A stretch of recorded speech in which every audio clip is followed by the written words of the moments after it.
you can fat adapt, right? You can train your body to oxidize more fat. You can get better at it. Dr. Jeff Volek has shown this, right? He's one of the experts in that area. However, going back to my earlier statement about ATPs per liter of oxygen, carbohydrates going to give you the most. So if you want to go fast, you have to use carbohydrates.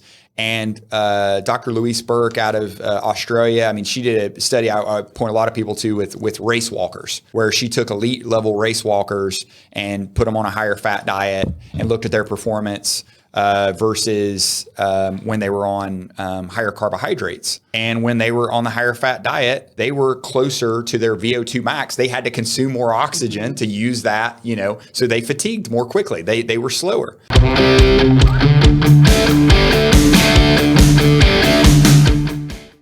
A very special thank you to Element for sponsoring this episode of the show. As you know, Element is a elite hydration pack. So it's spelled LMNT, but it sounds like Element.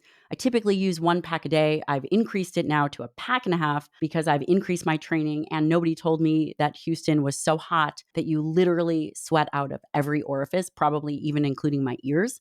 Element is science-backed, which you know I love. It has 1,000 milligrams of sodium, 200 milligrams of potassium, 60 milligrams of magnesium. I've really been into the spicy habanero. I have a very exciting project coming up. I was actually asked to be on the cover of Strong magazine. That means my training has taken a little bit of an uptick.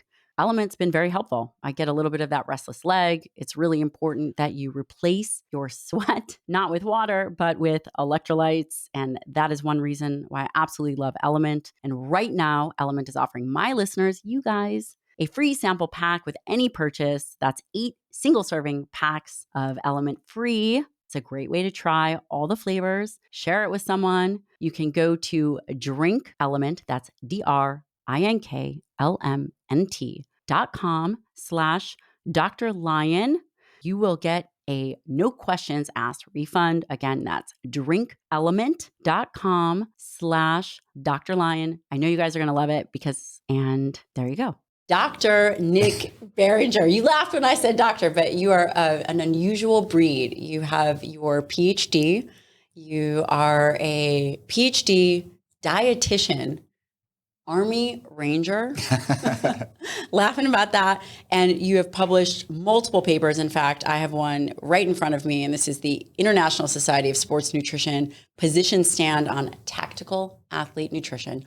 Also, program director of, is it nutrition? It's the Army-Baylor Master's Program in Nutrition. And father of 3 and husband. Father of 3 and husband. I try to do those as well as others. Some days you have to talk to my wife. Right? What don't you do? Just such an impressive resume and human.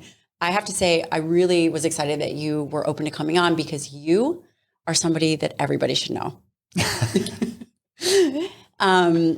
You are extremely well studied, well published, and the contribution that you have made to the military is profound. So thank you. Thank you for that. I want to talk about, first let's talk about how you got to where you are, where you came from, as it relates to the very unusual path that you have. Yes, I grew up in North Georgia, and I went to the University of Georgia, which is having a pretty good run in football right now. Thought I wanted to be a strength coach, so I started in the weight room there for the Georgia football team and learned a lot. There was a guy, Keith Gray, great strength coach, learned a lot from him, but I just had a calling kind of to do something more, and different. So I joined ROTC, and then September 11th happened, and the rest is kind of history. I was a nutrition major, so I came into the Army as a dietitian and have been doing that since. When September 11th happened, did you feel that you just had to do something? It was a weird, even looking back, it was a weird feeling. It didn't really know what was going on. I remember exactly where I was, which I think everybody does, right? Yeah. I was sitting in the dining facility at the University of Georgia watching the screens. It had just come on, the first plane had hit, and while I was watching it, the second plane hit.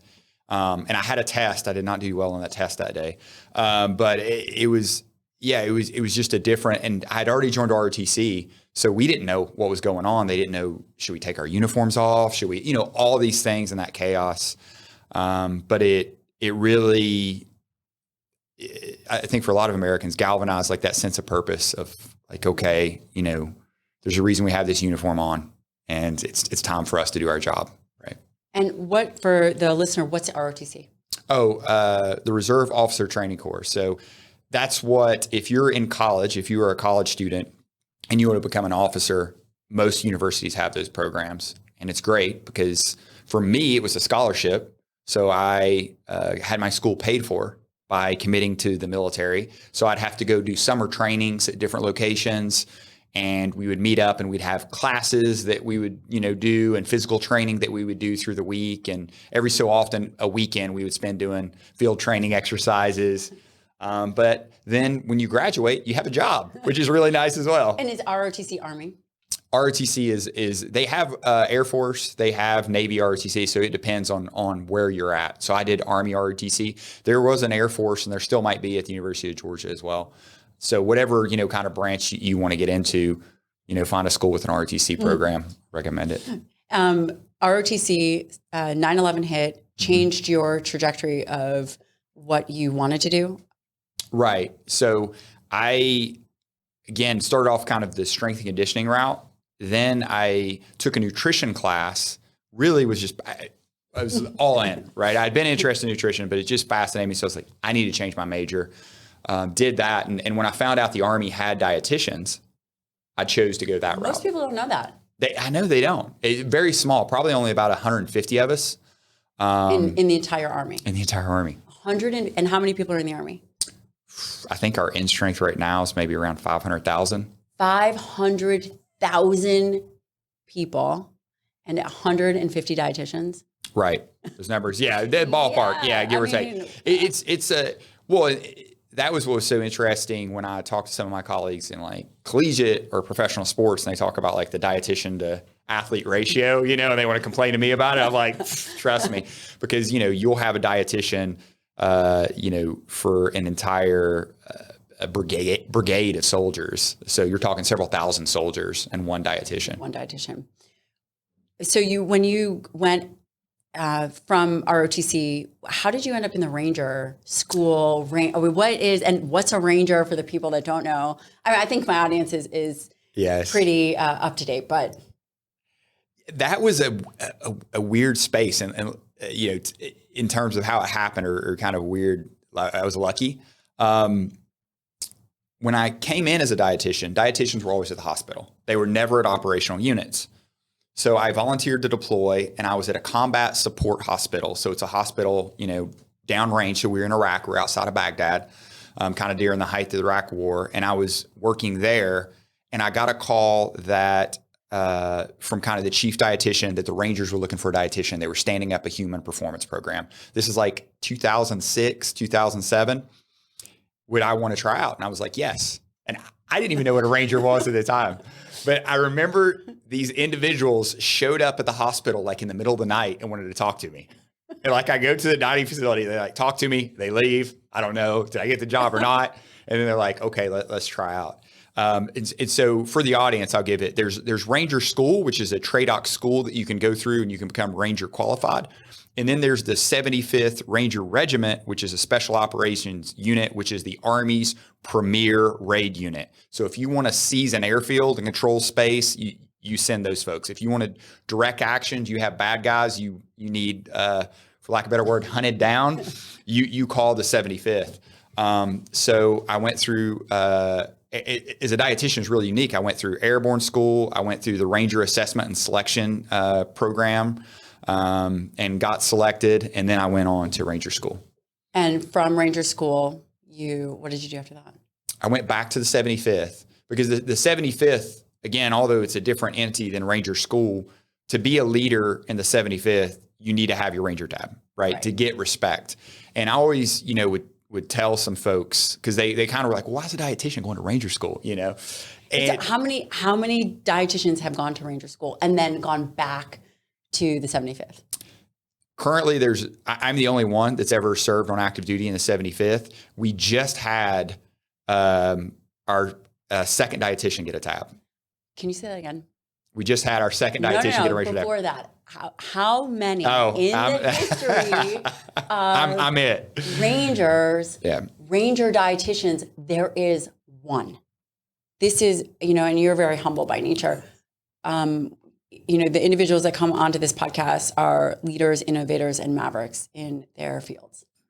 And, you kind of just shrug it off and say you're doing what anyone else would do. But in fact, you are the only one. You are the first. I was the first. They got me. But it was just an unbelievable time standing up that human performance program and working with that level of, we were talking a little bit before the show, like the level of professionals you see in special operations community. The SEALs are the same, just unbelievable individuals. You better say that right. I knew. I better had to say it. Hey, and I'll go ahead and get it out of the way. The Rangers are what we modeled our special operations human performance program after was the SEALs. The SEALs had it first. So got to give credit where credit is due. We went and looked at what they were doing there in Virginia. And so, yeah.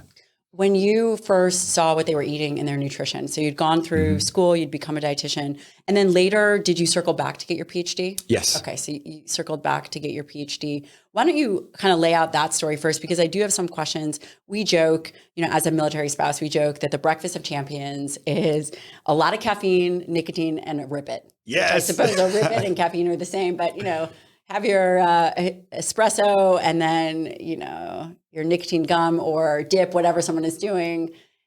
I am sure that the nutrition was shocking to you and had changed. But before we get to that, why don't you finish telling us kind of this journey of yours? So as I was kind of coming to the end, I'd been at Regiment, I think 4 years. And around the first or second year, I started looking, the Army has something called the Long-Term Health Education and Training Program. Unbelievable program. You get paid to go to school and get your PhD. So you're an officer, you're still on active duty, but your full-time job is to get your doctorate. Now you have 3 years where most PhD programs are 5 years, but it's your full-time job. So I knew I wanted to do that. So I was kind of planning for that. So as I was leaving Ranger Regiment, I applied and I was accepted. And I knew which program I wanted to go to. I wanted to study under Dr. Richard Kreider, creatine expert. He had been at Baylor. He just went to Texas A&M. And so that was where I did it. And no complaints. Texas A&M, College Station. It's a great location. I got to work in the exercise, sport, and nutrition lab and do research on dietary supplements, things I was interested in, fitness. And so I spent 3 years in A&M, graduated, and then was able to teach in the master's program in nutrition for the first time as an instructor.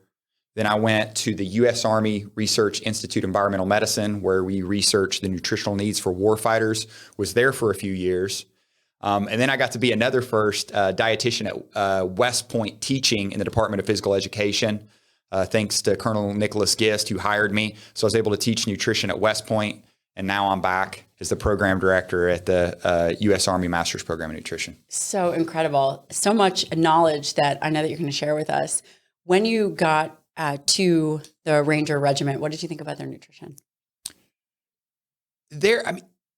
It's tough because finding my kind of niche, because before that, if I want to back up, most of the needs of the Army was weight loss. Was fat loss. It was a lot of my job, a lot of my hours I'd spent. I was stationed at Fort Hood, and I spent trying to help soldiers how to lose weight. Warfighters? Warfighters, right. What percentage? I was just looking at that. What percent are now overweight? Do you know of warfighters? I know it's at least, gosh, I don't want to butcher, but I know it's at least 30%. It's a high number. I know. I don't know where to throw it. I don't want to throw it out. I mean, I know the military is a reflection of society. Even though only 1% of 1% of individuals actually are part of the military. Yeah, I know it's less than 2, and I know, 75% of the current folks who are eligible cannot serve. So we struggle, just as society struggles with weight loss and obesity, the military is going to struggle with that, and that's going to affect readiness. Thank you to House of Macadamias for sponsoring this episode of the show. I love this product, which is why I have agreed to partner with them. Now, I have increased my diet tightness. And especially when you do that, you want to eat things that you shouldn't, which is one reason I absolutely love House of Macadamias. They have a chocolate dipped macadamia nut, which is absolutely amazing. They also have a raspberry white chocolate dipped macadamia nuts. If you travel a lot or if you are very busy, you can get these small packs, throw it in your bag. You're probably thinking, geez, chocolate dipped macadamias, there's probably a lot of carbohydrates and sugar. Talking about 9 grams per serving of total carbohydrates, almost no sugar, and 3 grams of fiber. Fiber is also important in the diet. They have more healthy monounsaturated fats than any other popular nut, not including olive oil and avocado. They're rich in omega-7s. They are very, very focused on also partnering with small farms. They've chosen 94 of the best farms in Africa. It is amazing for anybody who is on whatever diet. They have great reviews. If you head on over to their website, houseofmacadamias.com/Dr. Lyon, use the code Dr. Lyon for 20% off your first order. Go to houseofmacadamias.com/Dr. Lyon, use the code Dr. Lyon for 20% off on your first order. So that was where a lot of my time was spent. Now I come over to the 75th. They didn't really have issues with weight loss. Some of it was, I spent more time trying to keep weight on people just because of the energy expenditure. So it was a little bit different, but what I kind of tried to sell the individuals on was, performance nutrition focused on, you still need to eat your fruits and vegetables, even though you have a 6-pack, for overall health, for longevity, right? And that. And so what we did is we worked with the dining facility there at 3rd Ranger Battalion and did some choice architecture where we took the fruits and vegetables and put them up front. And then the stuff maybe we didn't want Rangers to have and put them towards the back. And so that way they would load up their plate. Then they look at it and, if at the end, I don't have enough room for that cinnamon roll. My plate's already full of fruits and vegetables. Turn away from the light. When you were doing weight loss with the Warfighters, how did you approach it? People who listen to the podcast are always interested in fat loss, body composition. What was your first approach? And, again, so this is the, say, potentially not the elite warfighter, right, but what we would consider more of the general population recreational athlete. Would that be fair to say? Yes. What did you do for them? What was the approach? Well, let me go ahead and tell on myself. My first approach didn't work. And that was, I just gave them information. I have all this knowledge. I'm going to dump it on you. That's a rookie mistake. Rookie mistake. That was Lieutenant Barringer, brand new. I was like, I have all this knowledge out of the schoolhouse. And I noticed I started seeing the same faces coming back. And I'm like, this is not working. I need to figure this out. So how I did that was I would look at that individual soldier and try to find out what resonated with them. For instance, if I had a chief warrant officer coming in to lose weight, I'd be like, what? So warrant officer is usually a specialist in the military. They're either your pilots or, maybe work in food service. So, and a lot of them were prior enlisted. So they're going to be a little older. They're going to be kind of, more experienced, more seasoned tactical athlete, if you will. More mature, if you will. And so I would talk to him and be like, hey, Chief, do you want to play with your grandkids? Well, certainly. Well, hey, if you go down this road, it's going to affect your ability to play with your grandkids and be present. And so then that would resonate with them. And then we could coach them up and we start talking nutrition. Whereas the young kids, the specialists, the privates, that doesn't resonate with them. They're not thinking far ahead. So I remember the first day I kind of clicked with that was when you're flagged for being overweight, you can't get promoted. And are they using BMI? Are they using body fat percentages? Body measurements, so tape test. Oh, perfect. So they're getting taped, and so their waist is above, right? Is it a waist, hip, or just waist circumference? Do you remember? So now we're going to just a waist circumference. Back then, it was neck and waist. Okay. For the males, and then for the females, it was neck, waist, and hips at the area where the buttocks protrudes the most. Like that's by the reg. And so they can't get promoted. They're flagged. They can't get promoted. So I would calculate how much money they're losing by not getting promoted. And I would go into them and be like, hey, is this worth $3,000 to you? And they'd be like, what are you talking about? This is free. I'm like, no. You're basically paying this a month because you're not taking care of your nutrition. Are you ready to take care of your nutrition? And we'll get you that money. And then with them, it would resonate. So again, it was finding, and I'm sure in your practice, you do the same thing, like what resonates with people, because nutrition knowledge really usually isn't the culprit, right? If I put broccoli and pizza in front of somebody and say, hey, which one you should probably eat most of the time, they're going to know. But it's more finding those motivating factors. Did you design diets? And if you did, how did you prioritize macronutrients? If you were to lay something out for people, how did you do it to get the maximum amount of fat loss while maintaining lean tissue? I say lean tissue because obviously we're not directly measuring skeletal muscle at this time. Yes. No. And it's going to be very similar to Dr. Bill Campbell's is I start with protein. I like to start with protein for the satiety, the same reasons, and as far as I want to preserve that lean muscle mass, particularly in warfighters.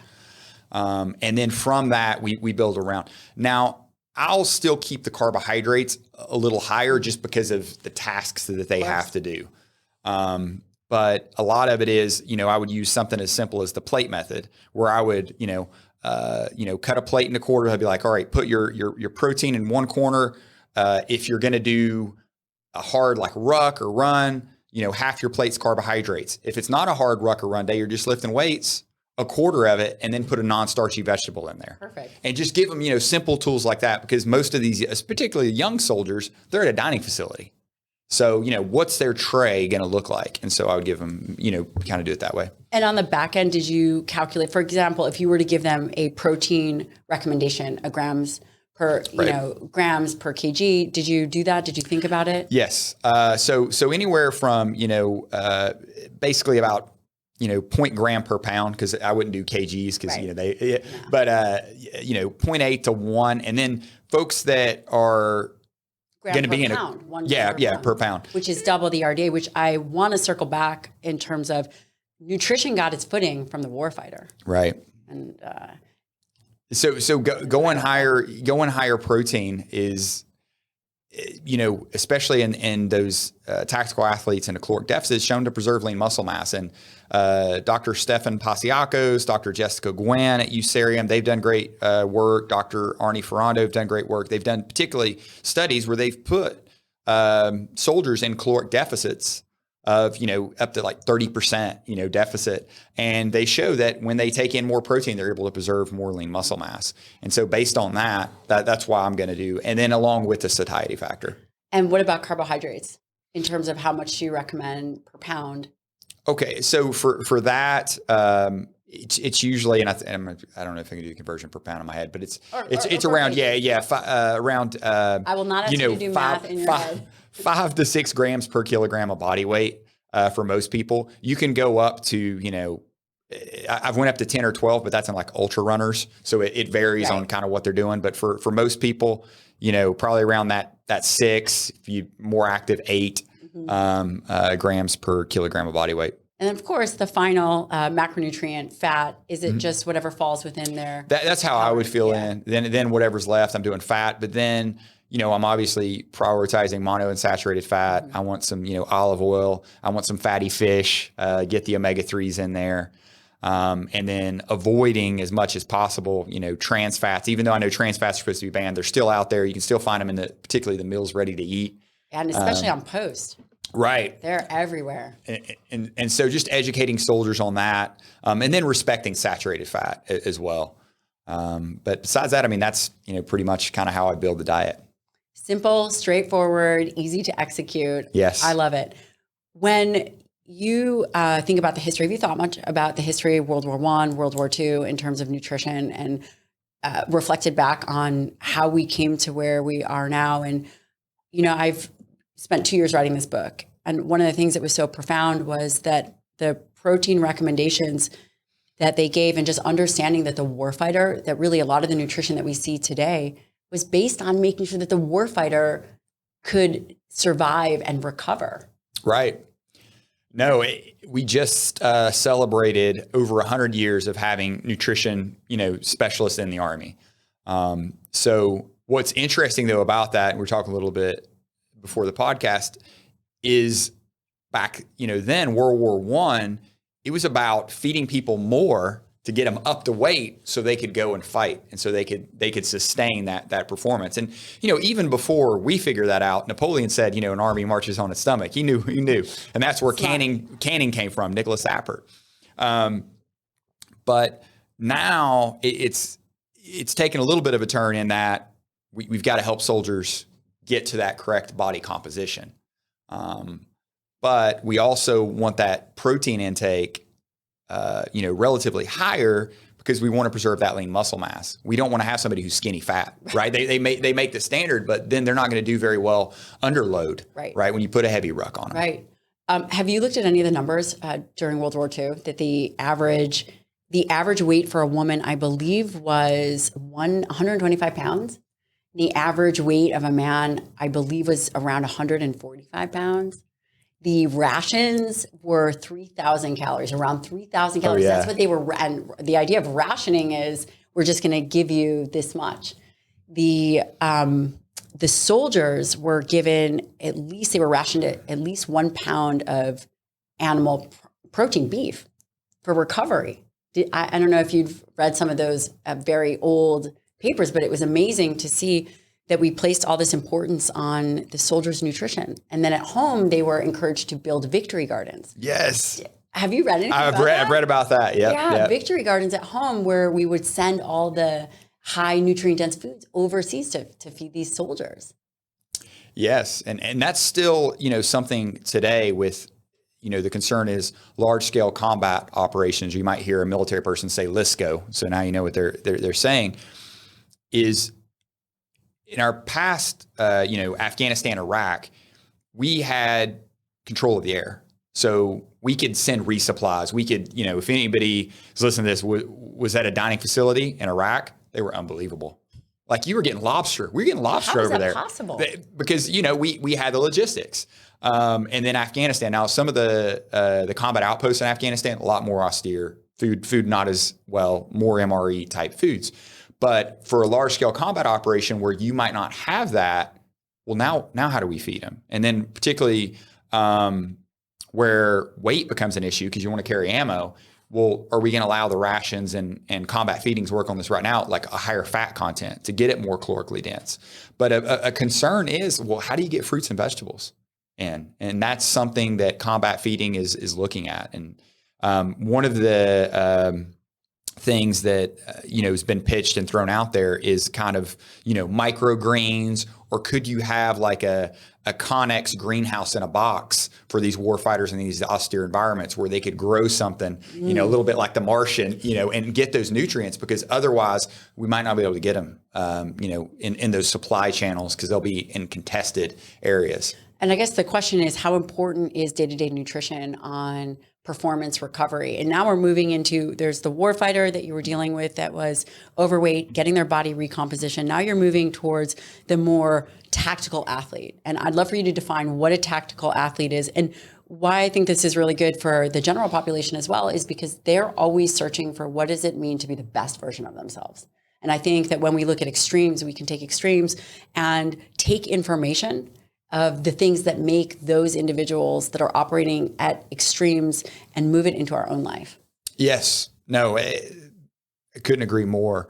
For tactical athletes, the simple definition I use is like, if you rely on your body for your work, you're a tactical athlete in a way. And that might be a loose interpretation.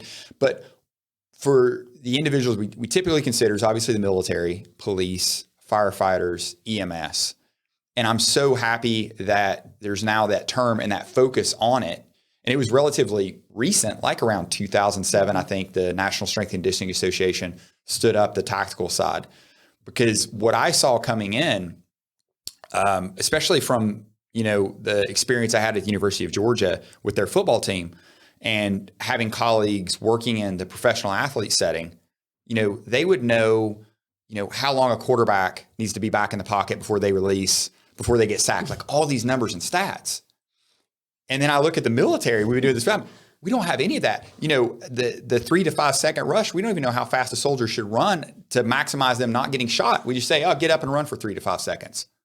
That's not really definitive on terms of, how many meters, how many, Yeah. And so now that there's a focus, we're getting more science. We're getting more scientific towards that. And so that's where it's really exciting is honing in on these tactical athletes. And there is a spectrum in terms of the basic, soldier or warfighter or police officer, all the way to a more kind of elite would be special operations, SWAT, et cetera. And so the needs, are going to change for both those spectrums. Thank you to First Form for sponsoring this episode of the show. Let's talk creatine. Creatine is critically important, especially as it relates to brain health, muscle function. It is one of the most well-researched supplements on the market. Creatine has absolutely made a name for itself. It's been proven since the 90s. First Form makes a great micronized creatine monohydrate. You can head on over to firstform.com/Dr. Lyon. And if you have never tried it, I would seriously consider it. It's easy, 5 grams a day, whether you are male or female, whether you are postmenopausal, whether you are andropausal, you name it, or if you are just trying to improve explosive power and strength, increase muscle cell volume, this is for you. Head on over to firstform.com/Dr. Lyon. I strongly encourage you to add creatine to your program. Give it a try, see how it works for you, and let's see what we can do. When you are identifying and kind of building out a plan for the tactical athlete, the elite warfighter, how is that built? Is the foundation in hydration, nutrition? What are some of those numbers? I will link to all these papers that, especially this one, this International Society of Sports Nutrition for the stand on the tactical athlete. How do you think about priorities for their nutrition first? I suppose we start with nutrition and then maybe move over to supplementation. Right. So one, and I was given this by a great coach and mentor, Martin Rooney, was always like, the best ability is availability, right? So let's focus on a basic nutrition plan, that they're getting plenty of fruits, getting plenty of vegetables, there's plenty of good color on their plate so they stay healthy. Because versus, we can talk about performance, but if you get sick and you can't go out on target, you're no good to the team. So I want to stop you for a second. So you were saying fruits and vegetables, that they are healthy for you. Yes. Yes, I would agree. They have fiber and there is a place for them. Oh, yeah. Yeah. That could be a whole other, as far as when I first started nutrition to now, if I ever thought I would if you told me back then, I would have to try to convince somebody that not just eating meat all the day is probably not the best idea. It's interesting, right? It is, right. Because, I always have that experience in terms of in the space, we weren't really talking about the qualities of protein. It was never a big discussion. Mm-hmm. And it wasn't a big discussion when you were going through. Is that true? Right. No, it was very, it was food guide pyramid. I'll date myself. Food guide pyramid, RDA, it wasn't, carbs were king, and carbs are great. I mean, I love carbohydrates, but it was very focused on that. Creatine would dehydrate you. Creatine might make you more susceptible to heat injury. We now know that it actually can help preserve it. It doesn't dehydrate you. Too much protein will hurt your kidneys. All those things. Yeah. And so now I think we've come a long way from that. But the basic of a healthy diet we want to have, because again, if you're more resistant to get sick, all those factors, you have a health gut microbiome. We're definitely going to talk about that. That I believe is the next frontier. Right. Because one of the things that's still very pervasive in the military is like traveler's diarrhea. And, what I did a paper with Dr. Will Conkright. We looked at a special operations group in Afghanistan, and they, a lot of them reported traveler's diarrhea. But when we asked them, then we asked them, well, how long do you think it affected your performance? And some said up to 20 days. And then we asked them, how many of you went to see medical attention? Zero. How many of you didn't go out on target because of it? Zero. Right. So they're in a compromised state, going out on target. And for when I say target, these are where the bad guys are. These are where they're doing their job, where they could, make contact with the enemy night after night. And they could be in a compromised state. So something as simple as, making sure we maximize the gut microbiome to make you resistant to that. That's definitely the future. Getting fiber, getting all that in, is very important. So I start off with health. So once we get that in, Do you have a recommendation that you give the tactical athletes? Just how many servings? Are they even thinking like that? If they're not eating that, are they having some kind of green or red powder? How do you, because I mean, now this is interesting. This isn't, we're not even talking about macronutrients so much. We're talking about the phytonutrients. Yeah. Yes. Yeah.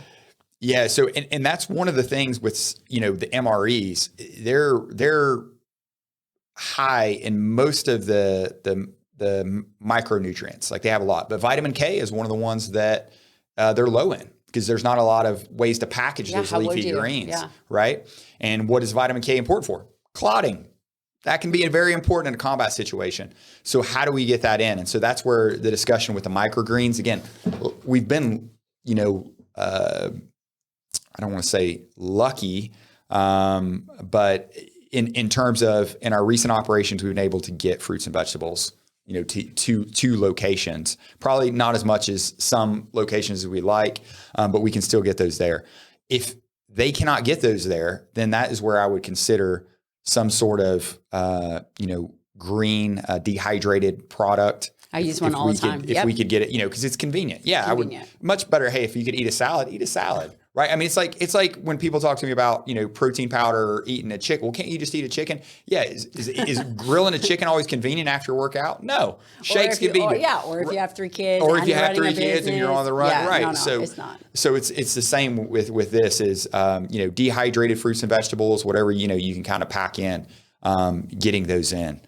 Is a lot of it. And then from there, once I kind of have the overall kind of healthy diet, we start looking at performance optimization.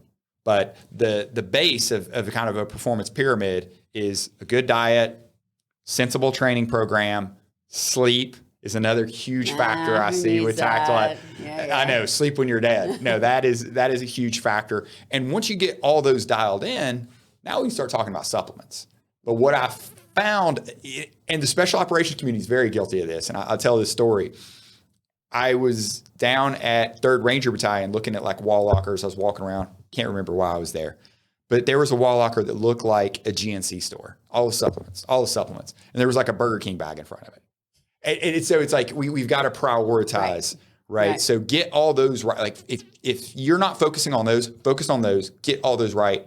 And then let's talk about dietary supplements. And how dialed in terms of calculating the calorie need for a tactical athlete could be anywhere from, right? They could go through an extra 3,000 calories a day, depending. How do you balance when you're talking to them about macronutrients?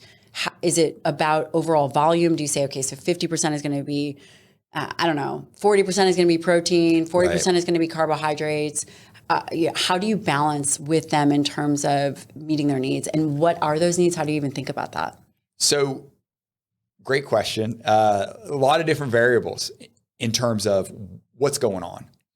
If they are in a school scenario or a training scenario where the energy expenditure is just going to be through the roof, that just becomes a game of just getting enough calories and keeping that caloric deficit to less than 30%, because we find once you get like to 30%, the wheels fall. Like no matter how much protein you take or whatever, you're going to go catabolic. And for the listener at home, a school or training, they're training up for deployment. Right. They're acquiring a skill or they're practicing. Right. They're going, and so those type of scenarios, they can be on their feet, 16, 17 hours a day. Which unless you've done that, I mean, that's crazy. You burn a crazy amount, and you're carrying like 50 anywhere to 120 pounds, depending on what's going on. And so the energy expenditure is through the roof. 5,000 to 7,000 calories a day. So that becomes a chore, and particularly when you're talking about you're moving that long to eat. And so then the strategy is just get as many calories as you can, which is hard.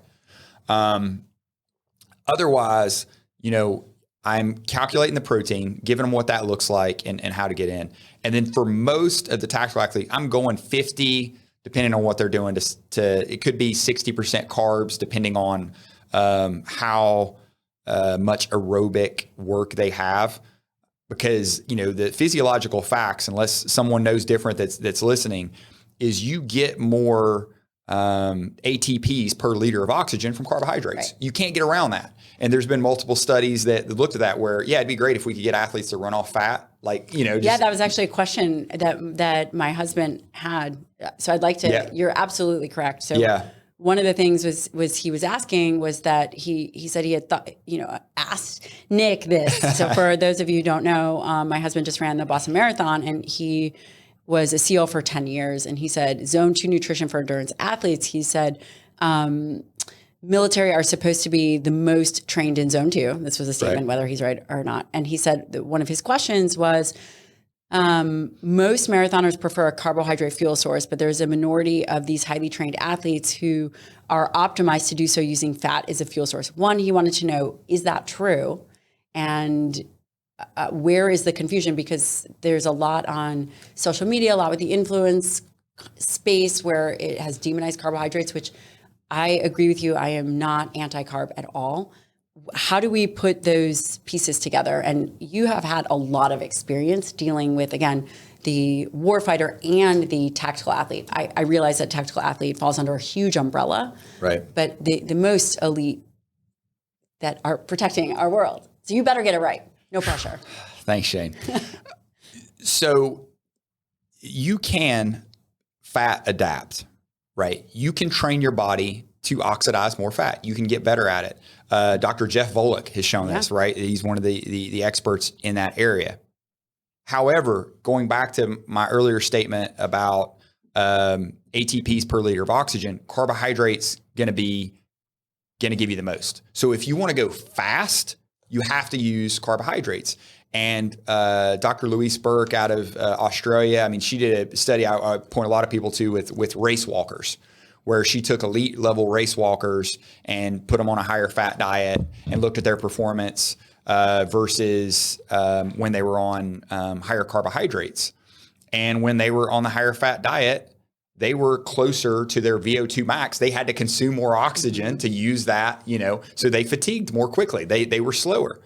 And to put it in simple terms, Kipchoge ain't going high fat, right? I can tell you when he broke that marathon, amazing. Right. He's eating carbohydrates, right? The fastest people in the world is eating carbohydrates. I also have friends who, work in the professional athlete space, the NFL, and they're not putting those guys on high fat diet, having run off fats here in the game. No, they're giving them carbohydrates. So there's, to me, I haven't seen any way to get around that. If you just are, you want to run and you want to avoid carbohydrates and, run off of fat, that's fine. Will you break any world records? Probably not. I agree with you. What are some carbohydrate sources that you recommend? It depends on the situation. So if, just eating, right, normal diet throughout the day, I want some more more complex, obviously, carbohydrates. I want some fiber in there, those sort of things. When we get closer to a competition or an event, I want it to be simple. Obviously, when it's during the event, I want it to be as simple as possible. I mean, that's why with some of these ultra runners, you'll see them drink flat Coke, right, during an ultra, when we're talking beyond a marathon. People are, I don't understand the masochists who do those, but I had a few buddies who've done those. And so at that point, again, it's getting those simple carbohydrates in. Now, throughout the day, should the average person be eating a bunch of simple carbohydrates? No, that's going to lead down a bad road, right? But for the most part, I want whole grains, with some fiber in there throughout the day. Now, whether that's, brown rice, whether that's whole wheat bread, whether that's, some sort of pasta, quinoa, bulgur, it's going to depend on what you like. I like a variety of it all. Sometimes I like to eat a little pasta. And I like pizza. That's my, one of my, like a really good pizza, not like a fast food pizza, but like one of the places with like the wood-fired oven type places. I'll do that on occasion. So yeah, it just depends on what you like, because again, we're humans, right? And I really liked, what you and Dr. Bill Campbell, were talking about as far as with like the diet breaks throughout, in terms of, it's really hard. If I can structure you a meal plan, it's really easy to structure somebody a meal plan to lose weight. It's really easy, right, to do it. to follow it and to have compliance and to do it day out. Psychologically, that's the challenge. And so I think we got to be reality based. And like he said, he ain't giving up his chocolate chip cookies. So I can tell you, I'm not giving up my pizza. So you guys are so fun when I come to my house. When you think about mixing a meal, do you talk to your athletes about ratios? Do you want them to have carbohydrates? So let's say they're not in a active situation. They're not running a marathon at the moment, but they're at home on a weekend. Do you teach them about how they would structure the meals? Do you recommend a solo macronutrient, for example, I don't know, snacking on a bowl of pasta, or do you recommend mixing it? I like mixing it. I try to avoid, I wouldn't recommend, again, if you're sedentary, just snacking on carbohydrate, because you're not getting satiety out of it, right? You're not getting a lot of bang for your buck in terms of those calories. So I might replace that with something like almonds, in terms of now you got some protein, now you got some fat, you're going to get some satiety out of that. Whereas we've all probably been guilty of it. I know I have. You get some chips in front of you. Next thing you know, I don't know. Yeah. The bag. Totally kidding. Yeah. The bag disappears and you're like, what happened? You know? So I want, some protein and some good fat, spread throughout in all those kind of, snacks. And then also just getting the protein to maximize protein synthesis. If we're trying to really promote that muscle, either preservation or gaining muscle mass for a lot of people. And especially as the warfighter ages. Yes. It's interesting when we think about it, the aging warfighter, I would say that their trajectory for aging is faster. I mean, just because of the amount of load and exposure that they have on just over a lifetime. And so that's interesting to see the warfighter. Now, if you were to pick, would it be sleep or supplementation? We cover nutrition. We think about a well-designed training program. Is it sleep or supplementation? It's an easy choice for me. And I'm going to give a shout out to Dr. Allison Brager, great neuroscientist, sleep. I'm going to pick sleep.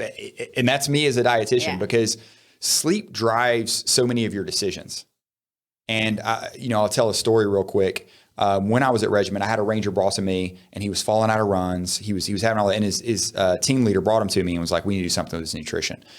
As I was talking to him, he wasn't sleeping.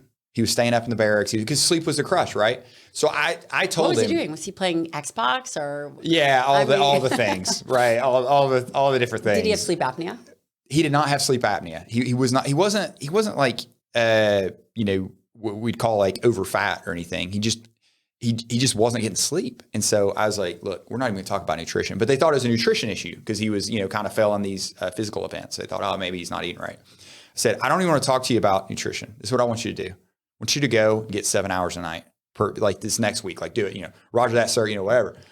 And he comes back to me and he's like, I feel amazing. This is great. I'm eating better. I'm eating because, he was making all these he's staying up late. Right. So then he's eating this stuff out of a vending machine, all these factors. Sleep's big. If you're not sleeping, don't talk to me about creatine unless you're in a situation where you don't have a choice. And that's a different season. animal. If you have a 5-month-old or right. And now I'm talking to you about creatine to maybe improve your cognitive benefits while you're sleep deprived. We're talking about caffeine. So, you don't leave your toddler somewhere and forget, like get in your car and drive off So we can talk about supplements to maximize your performance as much as you can when you're sleep deprived.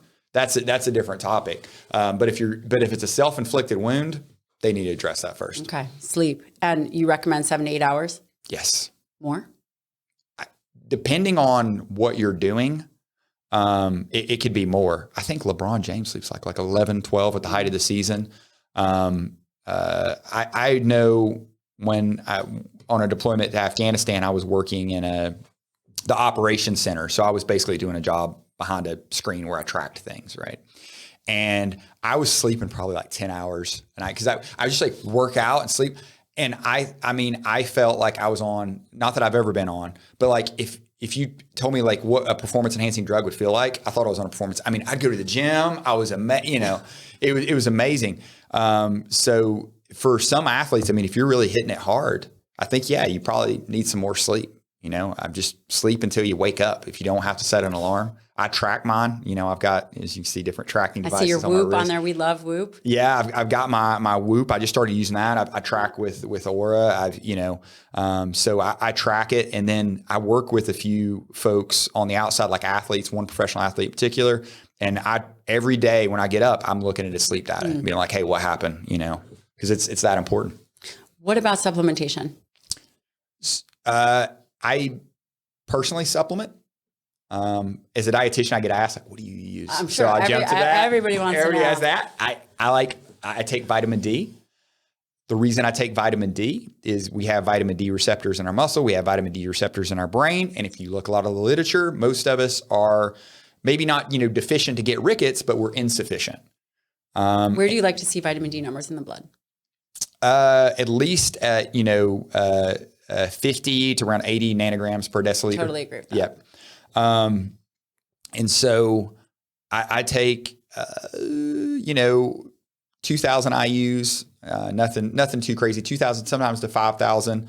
This isn't medical advice. I'm throwing out what I'm doing. I know 800 IUs is we recommend in the practice, we recommend between 2 to 5. Yeah. If someone is deficient, we go higher. Right. And I've seen some papers that went up to like 50,000 IUs. I mean, and there's even some arguments that if you have enough vitamin K on board, if you're taking them, concurrently, it would be hard to OD. I'm not throwing that out as a challenge, but I take vitamin D in that range. I take omega-3 fatty acids for the eicosapentaenoic acid, docosahexaenoic acid, for muscle, which Dr. Jeffrey Howelson's done a lot of great papers on. But then for a guy, Dr. Mike Lewis, has done a lot of stuff with brain health, and he kind of turned me on to that with his work with Dr. Julian Bales of the concussion fame.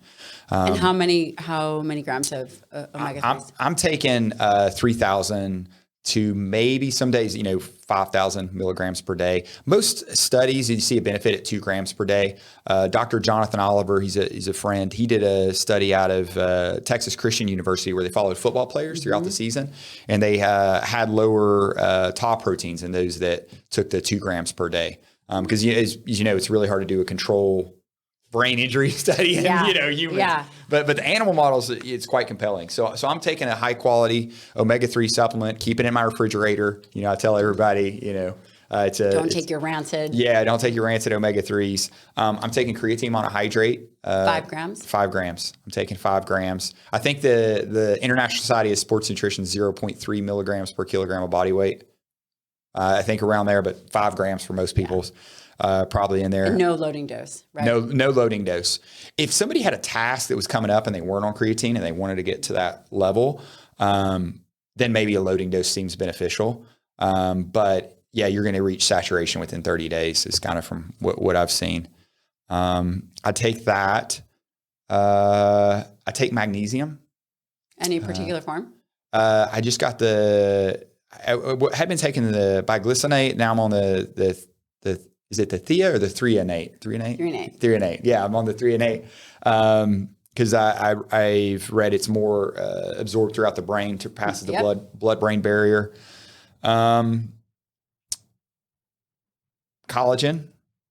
I take a little collagen, and that's just not so much for my great skin, but for joints based on the research with Dr. Keith Barr. Like if I can take 10 grams before with 48 to 50 milligrams of vitamin C to help.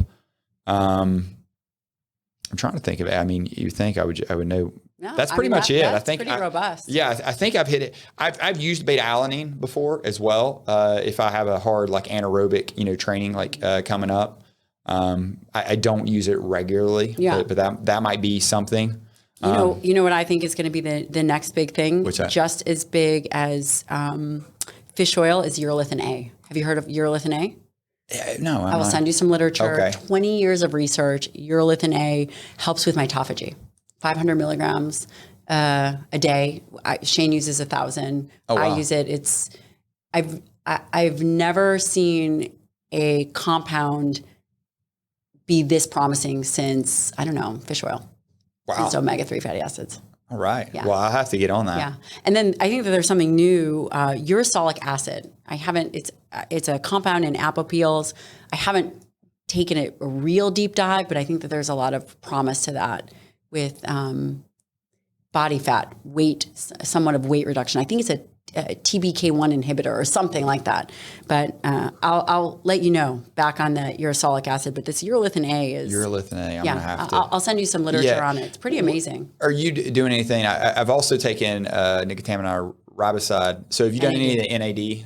I haven't. Okay. I haven't because I just don't know about the half-life and the utilization of the half-life and the whether it's the oral absorption is adequate. What about glutathione? Do you ever use glutathione? I've taken it. I don't take it religiously currently. And that might be just because of the chaos in my life right now. I don't know if I feel. But I'm getting more... I'm shifting, especially at, so I'm 43 now. Congratulations. Thank you. I made it. But it is funny because when I first started, nutrition supplementation was all like bigger, faster, stronger, bigger, faster, stronger. That's all I cared about, right? What would make you bigger, faster, stronger? And now I'm like, oh, I got my youngest, I'm going to be 60 when he graduates high school. I need to be healthy. So now I'm just now kind of getting into looking at like the NAD, the glutathiones, kind of the longevity side of the supplementation. Sides. Yeah, I would say urolithin A, of course, methylene blue, and then there's a couple nootropic type supplements that I think are amazing, or I don't want to even say supplements, compounds. I want to switch gears to something that's really been on my mind. And this is the gut muscle axis. I don't know if you've thought much about it. I did a very interesting interview with this guy named Dr. Gregory Lutz, and have you heard of him? I listened to it on the way down here, driving from San Antonio. I was blown away. Microbiome in the discs. In the disc. No. It made me think, we see a lot of these young guys coming in with injuries that don't recover or, seem to get worse. And it made me think about, I was listening to some of your lectures. I'll link it. You do a great job speaking. Phenomenal. And one of the things that you bring up that I think the operators, the military misses quite a bit is this gut health issue. And I think it's a blind spot because we don't have great ways of testing it. Right. Using PCR testing misses, it's got to miss at least 50%. A special thank you from Inside Tracker to you for listening to the show. Inside Tracker is incredible. It's an incredible service. It offers a way in which you can look at up to 47 biomarkers through the blood. It is incredibly comprehensive. There's multiple different plans. People age and have different experiences. This is reflected in blood work. And the only way to figure it out is to measure your blood, take a look at it, and pivot if you need to. Inside Tracker is offering you, as a thank you, 20% off. I recently had this done. It was such a good experience. I had Scarlett come and draw my blood. I got my Inside Tracker panel. I was able to look where I am, where I need to go, and my age, my not chronological age, but my health age. I got a daily action plan. It had guidance on exercise, nutrition, you name it. It was absolutely incredible. If you have not done this yet, I strongly suggest that you do. And for a limited time only, you'll get 20% off the Inside Tracker store. They are frequently adding new biomarkers, which is absolutely incredible. They recently added ApoB. This is critical to understand your risk for heart disease. It is a biomarker that is going to be coming to the forefront more and more as we think about heart health and aging. Don't wait. Head on over to insidetracker.com/Dr. Lyon. We see guys in the practice that have recently transitioned out, and what we take care of special operators, recently retired, and their family members. And what we almost always see, or what we hear, is that a guy comes back from deployment, he's fine. His wife all of a sudden gets some kind of major GI issue that looks like traveler's diarrhea or something of the sort, right? And we treat him, everybody gets better. And we just don't have great ways of testing. Right now, we used to use infectious disease individuals that were doing stool samples, looking at under the microscope. There is something there. And then we see guys that, from one platoon come home and they're all, 2 years later, they all have their gallbladder out. And it's not an environment. Right. It's not per se the environmental exposure that you would think from any kind of chemical, but it's these bugs. Yeah. I don't know where the Army is going or where the dietetics lane is going. Are you guys making an effort? Is there a capacity availability to look more at this gut health situation? Yes, and there's one individual, I'm going to say his name, that I got me interested in all this, is Dr. Phil Carl. He's at the U.S. Army Research Institute of Environmental Medicine, and this is what he studies. He studies the gut microbiome, and so, deals with a lot of poop, which, he's a poor guy, Gross. right? So, and I usually always have him talk to my students. So the Army is trying to figure out ways to make folks more resilient to that. To your point, I did a stool sample test. It might have been about a year ago now, and it was interesting because one of the questions before I sent in my sample was talking about antibiotic use and like how many times. And I really haven't had a lot of infections in my life, so I was like, oh, I don't. I'm good. I'm good. Yeah. But then when I got my sample back, I think it was beta diversity. There were some things that were flagged because it looked like I'd used antibiotics a lot, and then it hit me. I was like, oh, my entire time in Afghanistan, the anti-malarial, I'm taking Doxy. And so I think there's something there with that as well, is not just the environment that we're in and some of the gut, the microbes you might get exposed to, but the anti-malarial of choice is doxycycline. So all of these warfighters, if you're anywhere where malaria might be, you're taking that the entire time. Yeah. And there's no protocol that we have to try to, eat yogurt and kefir and eat all this. And a lot of those locations, you don't even have that. So I think there could be something there as far as the chronic use of antibiotics throughout the military. And then you come back and now we have all these folks with these gut issues. Yeah. I think that's where I'm hoping things will move, because again, just with this conversation of spine in the microbiome in the spine, makes me think, well, there probably is the same thing in muscle. Yeah. And the same thing in fascial tissue. Now, I want to tell you how I first heard about you. And this is a shout out to our mutual friend, Dr. Andy Galpin. Wow. And I reached out to Andy because I was having guys come into the practice that were trying to screen up or go through buds. And this selection process, buds. Yep. And I wanted to know, what do we do for hydration? How does that work? And so he said, you got to talk to my buddy, Nick. He knows, this is his wheelhouse. How important is hydration when it comes to performance? And for the guys out there listening who are potentially thinking about trying to get through buds or trying to get through Ranger School, I guess it's Ranger Selection, not school. Yeah, and Ranger School as well. They could go, yeah. It's not to overstate it, but I mean, it's everything right in the moment, because when we talk about, you're dehydrated, we know that can affect your fine motor skills. So now marksmanship, those things can be off. Decision-making processes can be off. You affect your blood volume. Now your heart's got to work harder. You're at a higher heart rate than you normally would be. So maybe you fall out of that run, or you don't make that ruck you would normally make during train up. And then the other end of the spectrum is now if you become a heat casualty, that can take you out of training, go into rhabdo, do permanent damage to your health and to your systems. So being on top of hydration is extremely important, particularly in those selection environments, particularly where we were doing selection in Ranger Regiments, Fort Benning, Georgia. I don't know if you've ever been there. It's really hot. It's really humid. No, I've just been to Texas, and I tell you what. Yeah. Oh, yeah. This is, it's up there. So I don't know if you want to talk about what I did. Yeah. Right there. Yeah. I'm so curious, because people always talk about hydration and how much water should I drink? Doesn't matter. Should we be replacing electrolytes? Should we be replacing other things? Is straight water adequate? Yeah. So for us, for most of us, just hanging out today or whatever, straight water's adequate. You didn't know that we were doing a I know. 10-mile run when we get to the park with the kids. That might change. I might need some electrolytes then. But I dealt with this problem when I got to Ranger Regiment. One, actually, the first kind of problem sets as a dietitian I got to deal with was for their, it was at the time, the Ranger indoctrination program, or RIP, which is now RASP 1. So if you are a E5 or below is what everybody's coming into. The vast majority of Rangers are coming through that program. And the culminating 12-mile road march, they had a lot of heat injuries. And so the commander came to me, all right, dietitian, do your dietitian thing, figure this out. So I looked at the situation, And the first thing I noticed was it was on a Monday. So they're coming out of the weekend. Oh. So that was one.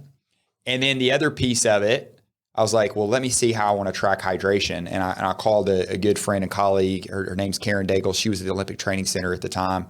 And they used a refractometer. Because again, this is '07. And people might be using them more, but a lot of people aren't using refractometers handheld to look at urine-specific gravity. So she kind of gave me a protocol. And what is that for the people listening? So it's a little handheld device. It looks like a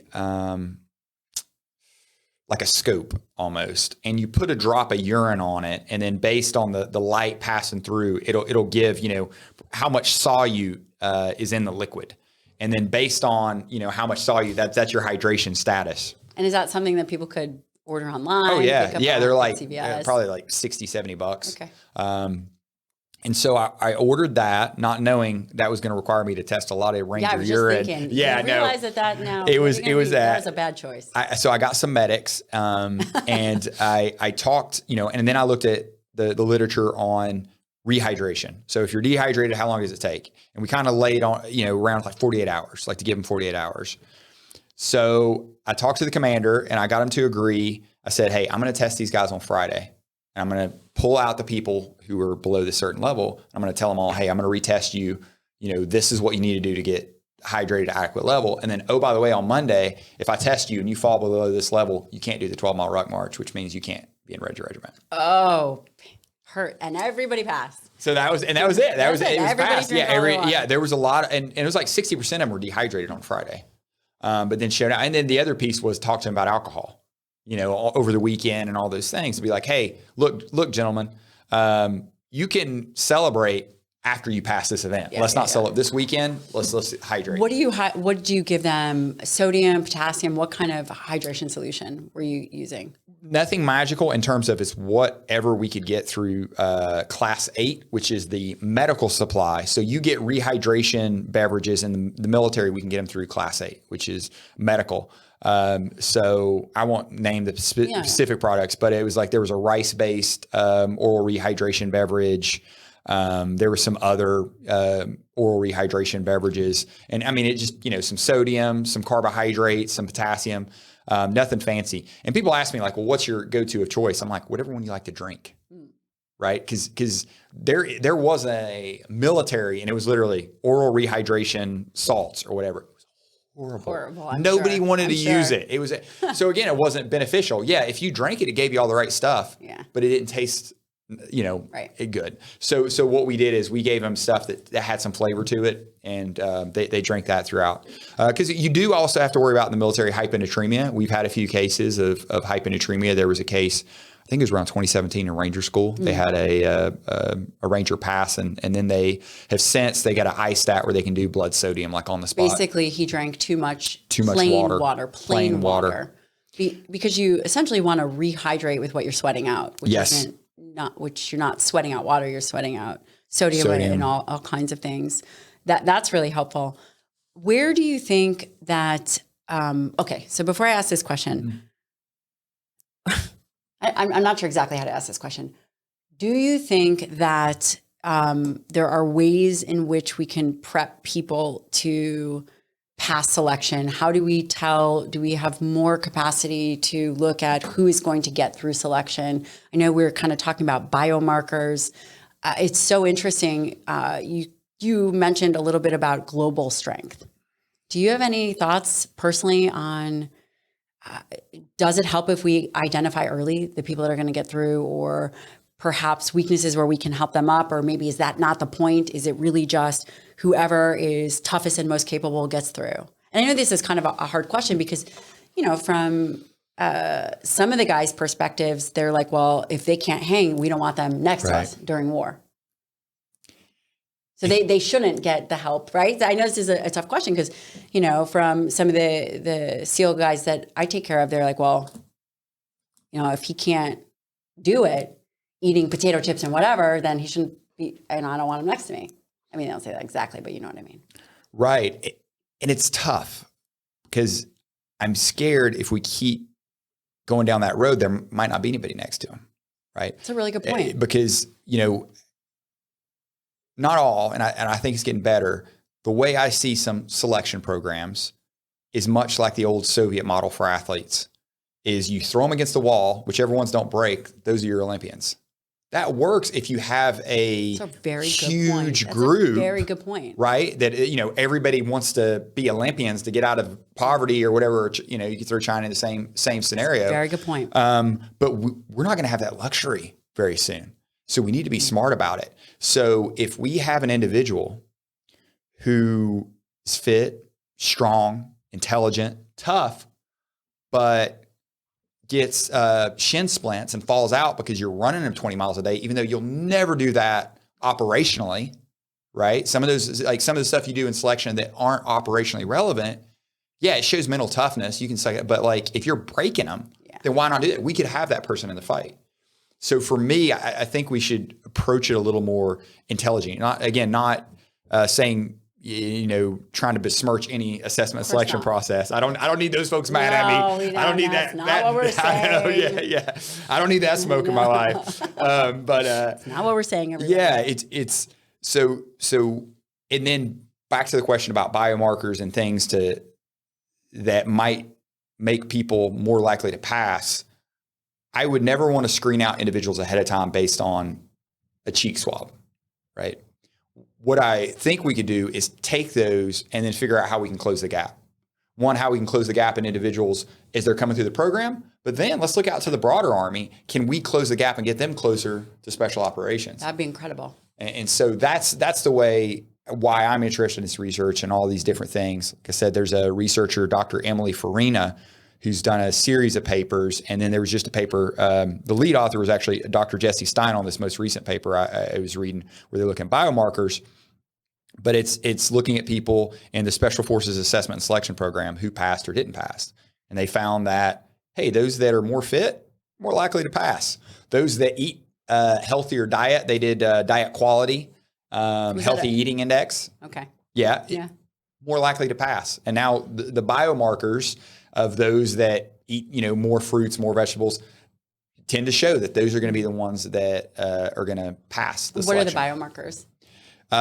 So some of the markers in the blood that, do you want the specifics or the ones that down? No, Let me you see. don't have to. I gotta look at the different ones. Was it HSCRP or? We'll take a look. Yeah. We can look. No, it wasn't just that. These were metabolites from the things that they had very cool consumed. It was a really nice paper. I think they look like 130 metabolites, but Dr. Jesse Stein, and we can link the paper. Yeah, we'll link it. Yeah, I think it came out in April. We'll get that person on the show. Yeah. Put in a good word for me. Oh, yeah. No, Emily would be the one. She's the one that kind of oversaw that. And she's similar situation to you. Her husband comes from that environment. And so, she's really done a lot of research there. And it's just great in terms of, looking at these special operators, because it costs a lot of money to make a special operator. Don't you dare tell those guys. I know, I make them feel special. National hero. It takes a lot of money. It takes a lot of money, a lot of investment. And guess what? If you lose them in the pipeline, that's still a lot of cost. Yeah. And so any way we can do that, just from a cost benefit analysis, not even the human side of it, is good. I love what you're saying. It's not necessarily about it is about making individuals who are capable even more elite, but also what you're saying is, how do we make those that show great potential? Yes. And bring up those who have great potential, which I think there are so many other people that have that. I think that shows a lot of wisdom. Non-rookie over here, Dr. Nick, non-rookie. It took a while. So a lot of wisdom. And it's interesting, the information that you're sharing with us is information that can be taken and implemented into the life of the person who's non-military. Yes. Who wants to get the best out of their life, the best out of their athletic performance. And we use a lot of biomarkers when it comes to nutrient metabolism. And it'll be interesting to see how those line up to what Emily is using, and how do we close the gap to make people even more exceptional? Because we need everybody. Yes. The more amazing humans that we have, the more capable, strong humans we have, the better we're all going to be. Yeah, not everybody can just come off the couch and run a marathon, right? So it's so you need some of those folks that might struggle to do that, but again, they're mentally resilient. They have all those factors, and so how can we get them to a physical capacity that they could pass those assessments? I love that. And where are you now to tie up this episode, which I'm so grateful for you to spend time, and I'm hoping that you'll come back. Hopefully, you will come back to talk more about training and some of the other areas of your wide expertise. Where are you now? Where are you going? The second part is going to be difficult. I am at the Army-Baylor Master's Program in Nutrition, where again, we produce the dietitians coming into the Army. If you are a student listening to this, or you are a soldier or were a soldier, and you're passionate about nutrition and helping people, go look. I can't think of our website, but if you Google Army-Baylor, we'll link it. We'll link it.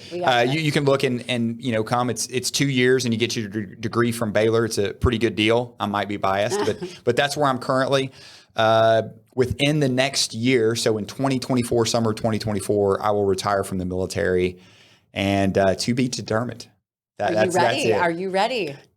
It's going to be weird, not waking up and shaving, all the I think it's the little things. I don't know, for your husband, how it was. It'll probably be a little weird, like actually having to dress myself for this podcast. I was like, oh wait, I got a shirt and, does the belt have to match the shoes? I don't know. So I'll work through those. I've loved serving in the military, but I'm excited to do something outside of it. Very excited to look at the different opportunities and then to take what I've learned in the military and apply it in the civilian sector to hopefully help more people. Well, the world needs you, and I'm hoping that you will have a lot more opportunity to speak, and you will come back here. And thank you so much for everything that you've done for our country and for the soldiers. Thank you so much. Thanks for having me on. Appreciate it.